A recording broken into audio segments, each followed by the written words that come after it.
Bonsoir, bienvenue pour ce nouveau numéro des miracles et profils. Cette semaine, nous allons dans la Sandaga maritime, particulièrement dans la ville d'Edea, à la rencontre du couple Ndiayon. Suzanne et Ulrich Ndiayon se sont mariés et après 3 ans de mariage, les trompes étaient bouchées et elle a fait plusieurs fausses couches. Désespérée, elle s'est tournée vers le Seigneur Jésus-Christ et l'a invoqué. Et miraculeusement, elle a été délivrée de la stérilité. Écoutons son témoignage. J'ai eu la liberté en Christ. Liberté. J'ai eu la liberté en Christ. Il m'a affranchi de la mort de son pouvoir. Il m'a affranchi de la mort de son pouvoir. Et je chante merci. Je veux lui dire merci Jésus. Je chante merci. Merci Jésus. Et je chante merci. Je veux lui dire merci Jésus. Je suis la sœur Suzanne Ndiayon de l'église CMCI d'Edea. J'ai 39 ans et je suis mariée au frère Ulrich Ndiayon, disciple de la sœur Marie-Christine Bolega, l'une des dirigeantes des assemblées de maison, de l'une des assemblées de maison à Edea et responsable de la chambre de prière, de louange et d'action de grâce pour la conquête du monde. Lorsque nous nous sommes mariés, mon époux et moi, comme tout couple, nous attendions le fruit de notre mariage. Et ce n'était pas possible. Lorsque j'étais enceinte, j'avais des fausses couches. Et c'était pénible. La première fois, on a parlé de l'œuf blanc.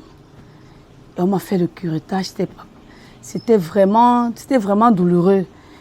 Et la seconde fois, ça n'a fait que presque une semaine et c'est sorti.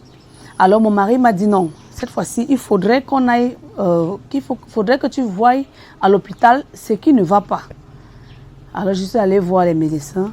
On m'a parlé de la trompe bouchée, l'autre a parlé de la trompe sale. On a prescrit les remèdes que j'ai pris. Alors à la 3e grossesse, c'est toujours, en fait, j'ai fait une autre fausse couche à la 3e grossesse. Et déjà, à partir de là, j'avais déjà peur. Je pleurais parce que je ne savais plus ce qu'il fallait faire, comment est-ce que je devais agir, qu'est-ce qu'il fallait. J'étais dépassée et ma belle-mère, elle, tout le temps, elle me soutenait. La première fois que j'ai fait la fausse couche, je ne lui en avais même pas parlé, mais quand elle a su que je pleurais parce que elle m'a dit non, on ne pleure pas pour un premier enfant qui est parti. Le second, non, c'est Dieu qui donne, c'est Dieu qui reprend et tout. Pour moi, ça n'entrait que d'une oreille et ça sortait de l'autre. Je me disais que si je conçois encore là, c'est comme ça que ça va sortir.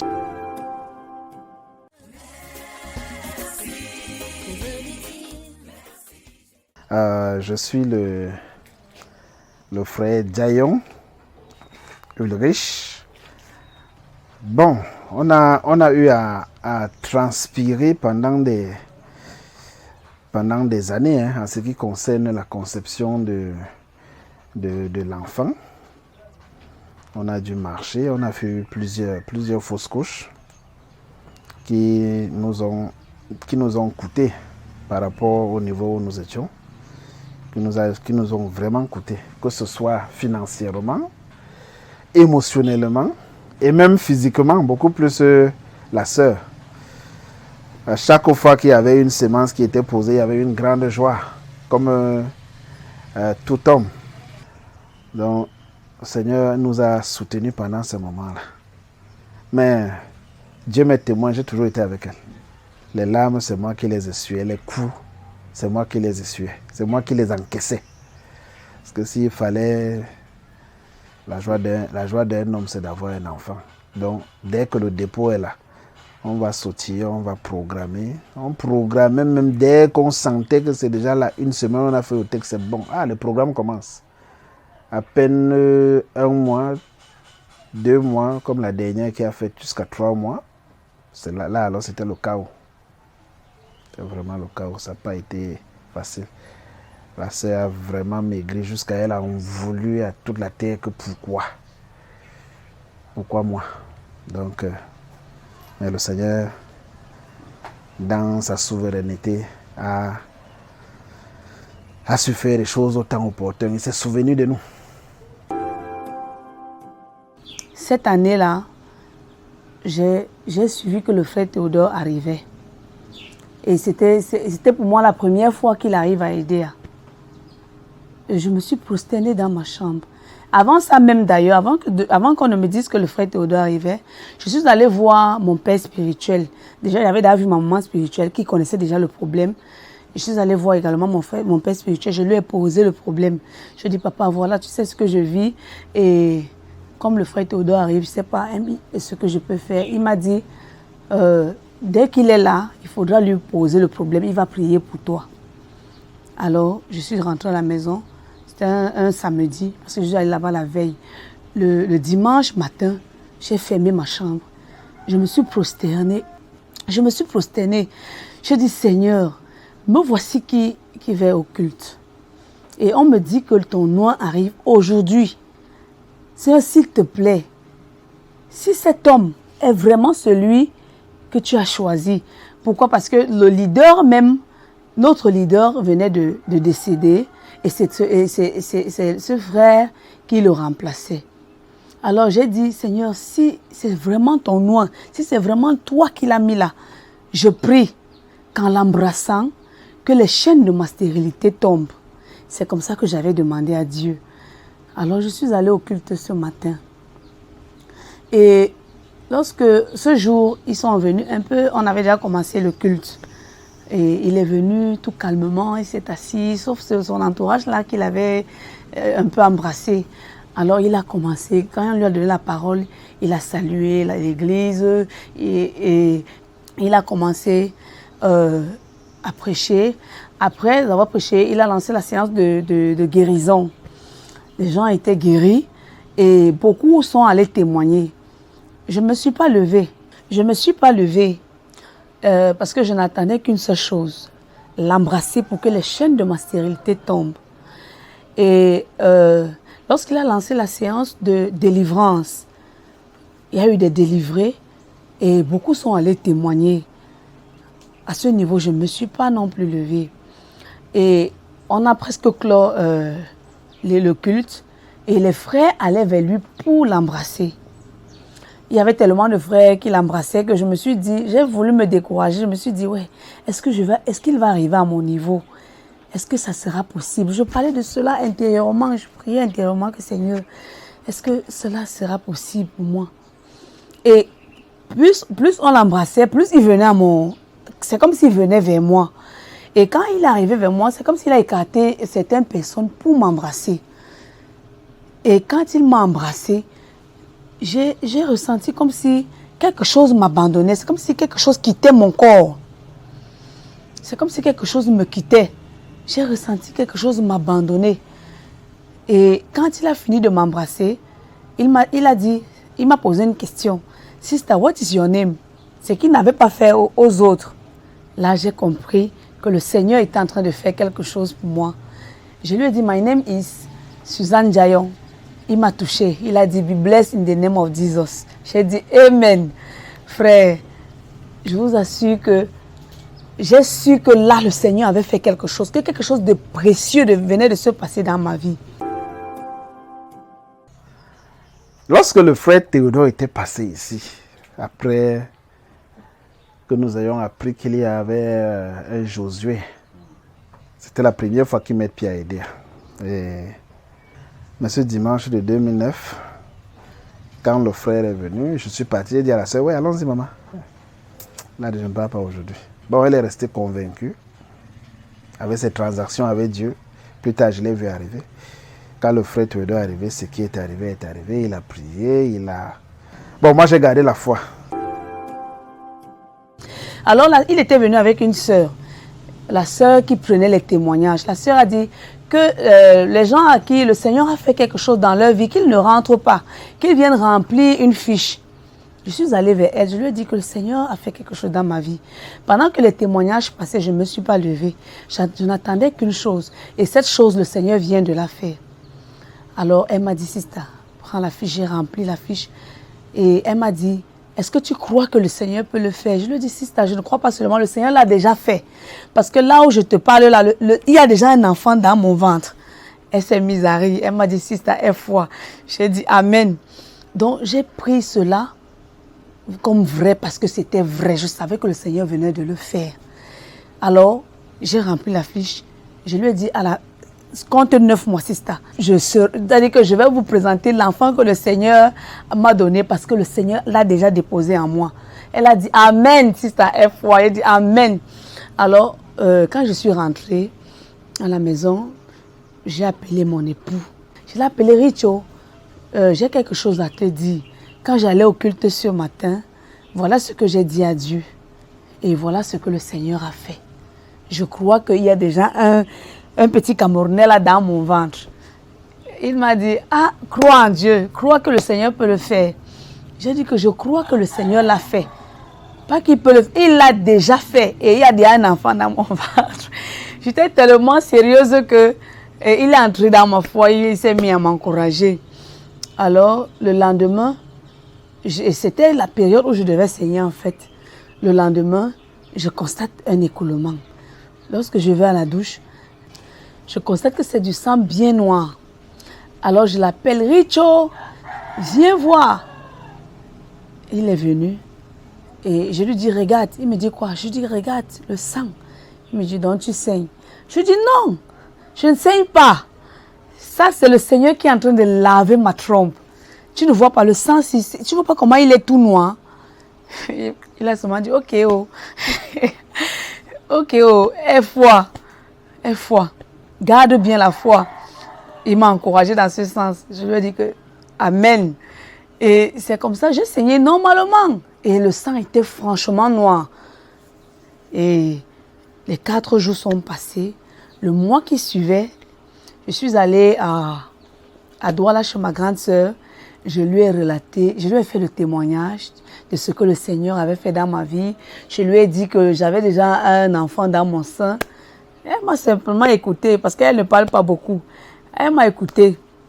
Mais dans la nuit de ce jour, j'ai saigné. J'ai même saigné jusqu'à j'ai sali son lit. Elle me dit, mais tu m'as dit que tu étais enceinte et tu saignes. Je lui ai dit que maman, tu ne comprends pas. Ce que le Seigneur est en train de faire, il l'a fait le mois passé. Et le sang du mois passé était tellement noir. Celui-ci n'est pas noir. Donc, le Seigneur est en train de laver ma trompe pour que l'enfant niche correctement. Elle a seulement dit, Elle a seulement dit, À l'époque, et actuellement, il est enfant de Dieu. À l'époque, on n'avait pas encore cru. Elle m'a seulement regardé comme ça. Et j'ai gardé la foi. Alors, au bout du 3e mois, le frère m'a dit, tu sais, il faudrait que le mois prochain, tu ailles regarder la fesse à l'hôpital. J'ai dit, ok. Le 4e mois, je suis allée à l'hôpital. Le médecin a fait le texte. Il m'a dit, madame, vous êtes enceinte de 4 mois.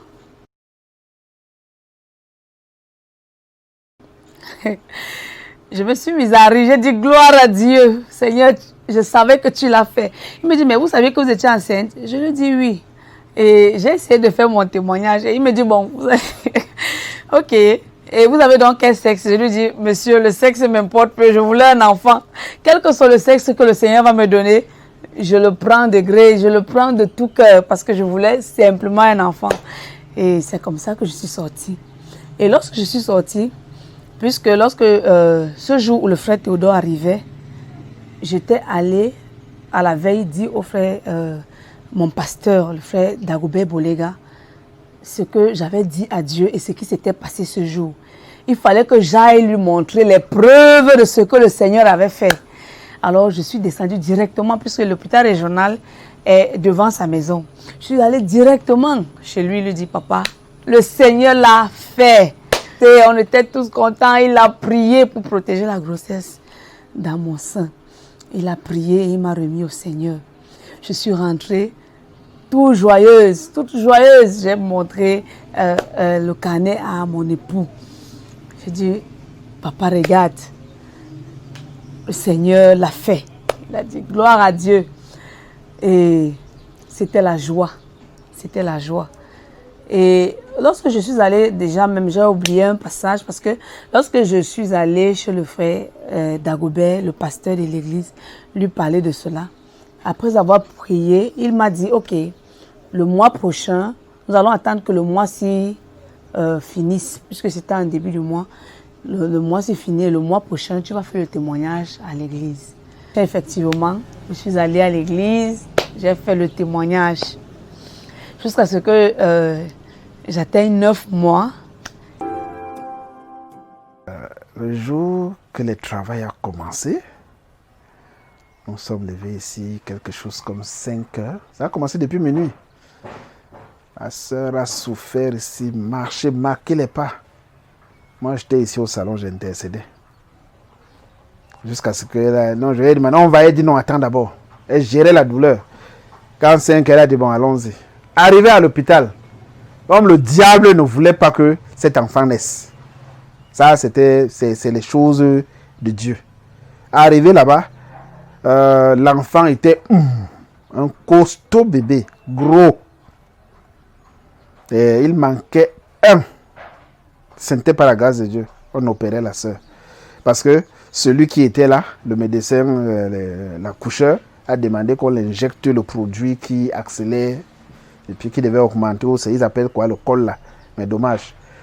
On a plutôt mis le contraire pour retenir pour une femme qui est en train d'avorter, on retient. C'est ça qu'on a injecté à la sœur. Elle est restée se tortiller là, elle pouvait mourir.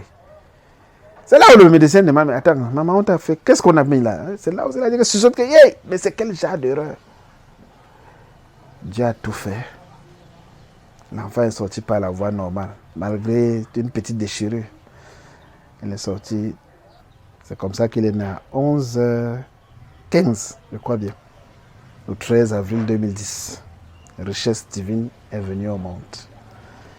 On m'a chassé d'abord à l'hôpital. Les mamans m'ont chassé que quitte là-bas, toi tu ne dois pas rester ici. Donc quand c'est le travail, quand elle avait accouché, on m'a appelé. J'ai accouru à l'hôpital. Quand je suis arrivé, je me suis d'abord effrayé. Pourquoi? Parce que j'ai regardé l'enfant et dit, hey, le bébé, c'est... Tellement comme il avait souffert dans le ventre de sa maman, il avait pris une couleur rouge. L'enfant mourait. Même la maman pouvait partir. Donc il regardait, mais là tu ne me ressemble pas. Il sort d'où? Bon. Cet enfant dont est arrivé, il s'appelle Tanke Jayon, richesse divine.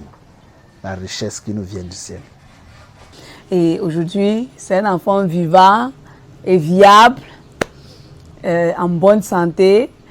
Il a 9 ans et il fait le moyen de... Nous bénissons le Seigneur.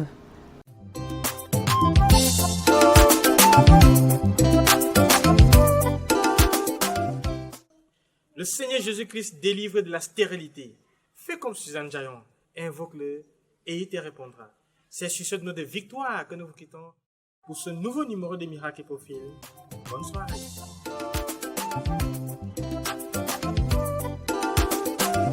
Je veux seulement te dire merci pour tout ce que tu fais. Merci.